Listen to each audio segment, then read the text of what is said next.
wala na ko naka-feel nga naa pa ka Lord. Usay makaingana ta, mag-wonder ta nga mubalik ba gyud ang Ginoo?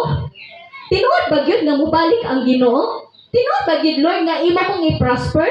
Tinuod ba gyud Lord nga imo kong tagaan Lord sa kanang ako ang mga gusto, sa ako ang kanang mga pangandoy usahay mag-wonder kita kung mahitabo ba gyud na. So we need to have a reverential fear of God na kinahanglan daay ta nga magkaroon ta og kahadlok nga adunay pagtahod sa Ginoo. Amen. Amen. So we need to have a reverential fear of God, no? Kinahanglan nga naatay kahadlok nga adunay pagtahod.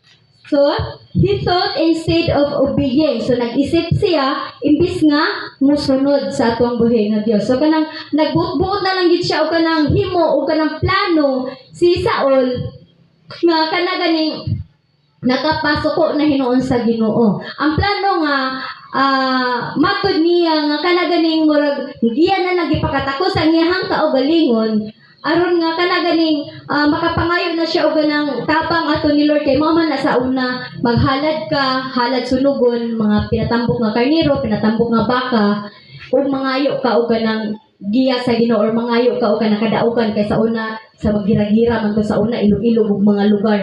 So mo na ilang kanang ginabuhat.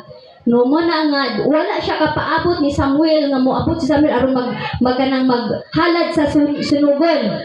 No, siya na lang mismo nagpakatakos siya ang kaugalingon nga naghalad ato. So nahimo na inon nga nasuko ang Ginoo ato sa iyang pagkagahig-ulo. So in 1 Samuel 15 atong tan-awon 14 mo to ganina, so karon sa 15 uno hangtod sa 23, so kataas mo ni siya. Ato ako na lang ikuan. So gihukasan sa iyang pagkahari si Saul, no? Gikuhaan siya og kanang gahom sa Ginoo kibali, gikuhaan siya sa kanang iyang pagkahari, no? Na kanang gipulihan siya tungod sa iyang sala nga nabuhat.